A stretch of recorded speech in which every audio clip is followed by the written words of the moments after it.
Hi guys, welcome back to another video. So guys, this is practice set number 5, General Awareness for JK SSB BLW panchayat secretary exam. As you know कि आपका exam जो है BLW का panchayat secretary का वो आपका next month होने जा रहा है। आज से अगर मैं बात करूँ पूरे लगभग की बात करी जाए तो आपका जो एग्ज़ाम है दोस्तों वो आपका एग्ज़ाम सिर्फ अगर देखा जाए तो सिर्फ 20 दिन आपके पास बचे हुए हैं इस एग्ज़ाम के लिए। सिर्फ 20 डेज़ है। 20 डेज़ में आप जितना अब हार्ड वर्क कर सकते हो, विद स्मार्ट वर्क के साथ जा सकते हो, कर लो। क्योंकि यही टाइम है। अगर इस टाइम ने ये टाइम आपने यूटिलाइज़ कर दिया ना पढ़ाई में, तो आपकी सिलेक्शन पक्का हो जाएगी। तो यही जो लास्ट वाला टाइम होता है, ये मैटर नहीं करता कि आपने 2 साल में क्या पढ़ा, 1.5 साल में क्या पढ़ा, 1 साल में क्या पढ़ा।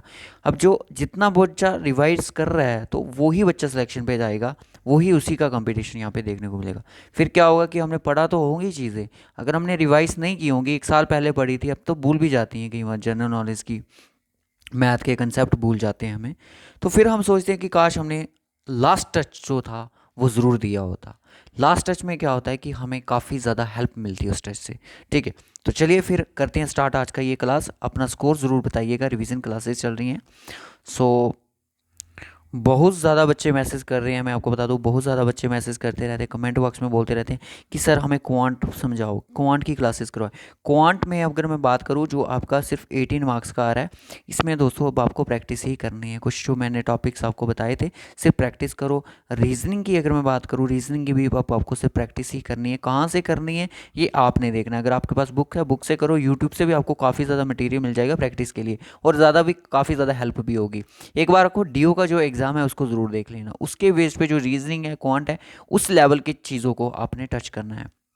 ठीक है, क्योंकि जो लेवल है अब एग्ज़ाम का जो, वो आपको उसी लेवल का अभी चीज़ें देखने को हमें मिल रही हैं, तो आपने उसी लेवल तक की चीज़ों को कवर करने की कोशिश करनी है। ठीक है, सो उसके बाद अगर मैं बात करूँ इंग्लिश की, इंग्लिश जैसी है वैसी ही चल रही है आपकी, तो उसको आप ऐसे ही करते रहिए जैसे सभी एग्ज़ाम के लिए। जनरल है तो स्कूल भी अब हमें जनरल देखने को मिलती है, तो यहाँ पे भी हमें जनरल ही देखने को मिल रही है, तो वैसे ही करें। जी के अब आप पे डिपेंड करता है आपने कितना डीप पढ़ा है, कितने कंसेप्ट क्लियर किए।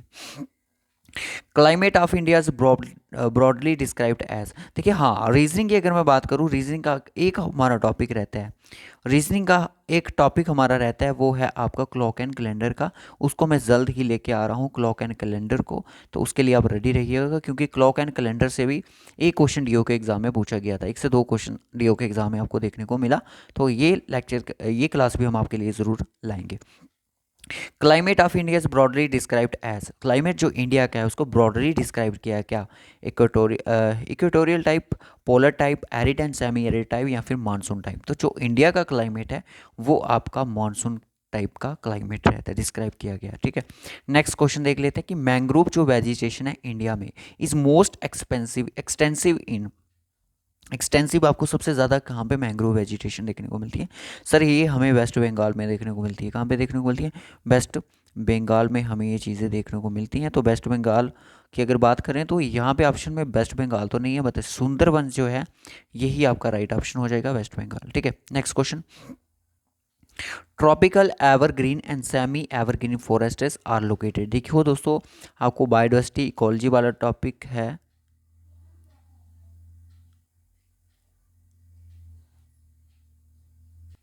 ठीक है जी, हाँ, तो ये जो इकोलॉजी बायोडाइवर्सिटी वाला जो टॉपिक है उसमें ये क्वेश्चन पूछा जा सकता है। देखिए डीओ का जो एग्ज़ाम हुआ उसमें हमने ये चीज़ देखने को मिली थी कि ये ट्रॉपिकल फॉरेस्ट, ये सारी चीज़ें कहाँ कहाँ पे होती हैं।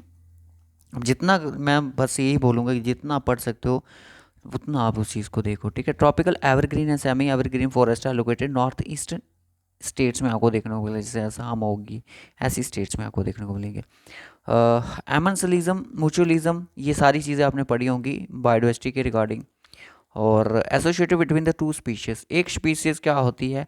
One species is harmed and other is unaffected. So यहाँ पे B will be the right option. इसकी और भी म्यूचुअलिज्म होती हैं, और भी पैरासिटिज्म जैसे होती हैं, तो इन चीज़ों को पढ़ लेना।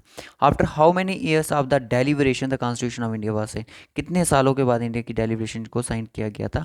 मैं आपको बता दूं कि 1946 में कैबिनेट मिशन आया, उसके बाद आपका जो 1950 में ही कॉन्स्टिट्यूशन को देखा जाए तो अडॉप्ट किया गया।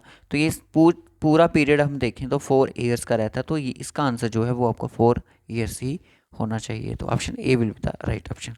How many reading were the held on the constitution in the constitution assembly, कितनी रीडिंग आपके इंडियन कॉन्स्टिट्यूशन की हुई हैं, तो वो आपकी सिर्फ तीन तीन रीडिंग हुई हैं। इंडियन कॉन्स्टिट्यूशन से भी क्वेश्चन पूछे जा सकते हैं। नेक्स्ट क्वेश्चन आता है, the language and the ideals of the preamble of the constitution of India are influence borrowed from which of the constitution. देखिए आपको एक टॉपिक है, मैं आपको बता दूं कि एक टॉपिक आपको मेंशन है, basic features of Indian constitution. Basic features Indian constitution में आपने ये चीज़ें पढ़नी है कि कौन सी चीज़, कौन सा जो कॉन्स्टिट्यूशन में चीज़ें रखी गई हैं वो कौन सी कंट्री से हमने बारो की गई हैं, कहाँ से हमने उनको उठाया है, तो वो चीज़ें भी आपने ज़रूर पढ़नी है। अगर बात करें तो आइडिया की बात करें तो यूएसए से हमें प्रियम्बल देखने को मिलता है, ऑस्ट्रेलिया से हमने इसकी लैंग्वेज को कॉपी किया गया है, ठीक है। तो दो ऑप्शन यहाँ पे बनते हैं। तो फ्रांस भी मैं आपको बता दूं, जैसे आप फ्रेटर्निटी डिग्निटी ये चीज़ें पढ़ रहे हो तो वो आपकी फ्रेंच रेवोल्यूशन की फ्रांस से ही उठाई गई हैं। अगर हम बात करें जस्टिस की, प्रियम्बल में जो जस्टिस देखने को मिलता है वो हमने रशिया से उठाया है। तो रशिया, यही इसी लेवल का एक क्वेश्चन JKPSI के एग्जाम में भी पूछा गया था। बहुत छोटी छोटी चीज़ें होती है, पूछी जा सकती हैं। A, B and C answer सब ठीक है इसका। How many fundamental rights are regionally recognised by the Indian constitution. अगर कुछ बच्चे इसको जल्दबाजी में एग्जाम में क्या करते हैं, एग्जाम में आपको हर एक क्वेश्चन देखने को मिलता है, एबिलिटी बेस्ड दिखता है, पेशेंस चेक करता है अपना, कितना आप देख के कितनी जल्दी आप उसको मार कर रहे हो, कितना टाइम उसको दे रहे हो, तो ये चीज़ें सारी एग्जाम में हमें देखने को मिलती हैं। तो ओरिजिनली बात कर रहा है तो यहाँ पे आंसर होगा 7, नॉट 6 होगा। 6 अभी प्रेजेंट की बात चल रहा है, तो अभी 6 है। 44th अमेंडमेंट में राइट टू प्रॉपर्टी जो आर्टिकल था, आर्टिकल 31 उसको रिमूव कर दिया गया, ठीक है, डिलीटेड कर दिया गया, और article 300A subsection A legal में उसको रखा गया है। Who is considered as the father of fundamental rights in India. Fundamental rights के फादर इन इंडिया किसको कंसिडर किया जाता है, तो सरदार वल्लभ भाई पटेल को। How many stanzas of Rabindranath Tagore Jana Gana Mana as a adopted as a national anthem of India. National anthem है हमारे India का जन मन गण, और इसमें कितने स्टांजास को रविंद्रनाथ टैगोर ने इसका नेशनल एंथम बनाया है इंडिया का, जन मन सॉन्ग जो है। देखो अगर इसकी बात की जाए तो उसके टोटल स्टैंजास की तो 5 है।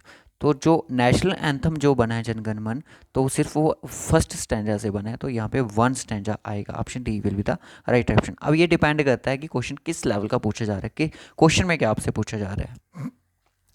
In which year the first time the national anthem was sung in the session of Indian National Congress. Calcutta में किया गया था 1911 में, और 1896 में भी कुछ किया गया था, वो आप ज़रूर बताइएगा। Who is known as the father of Indian nuclear programme.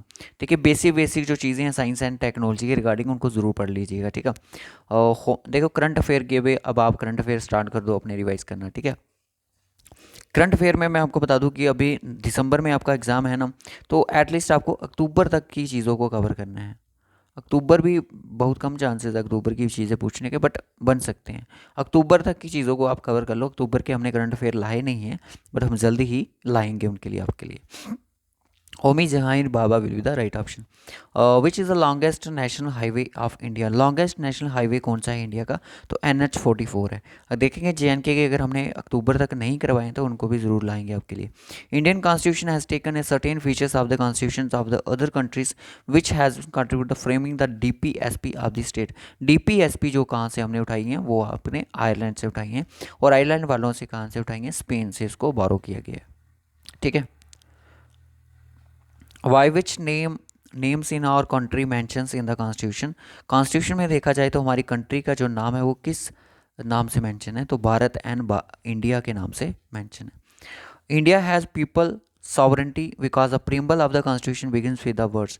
India has people sovereignty है because the preamble of the constitution किस वर्ड से प्रियम्बल का रीजन है, सेकुलर डेमोक्रेटिक है, republic of India, we are the people of India, we the people of India. Option C will be the right option.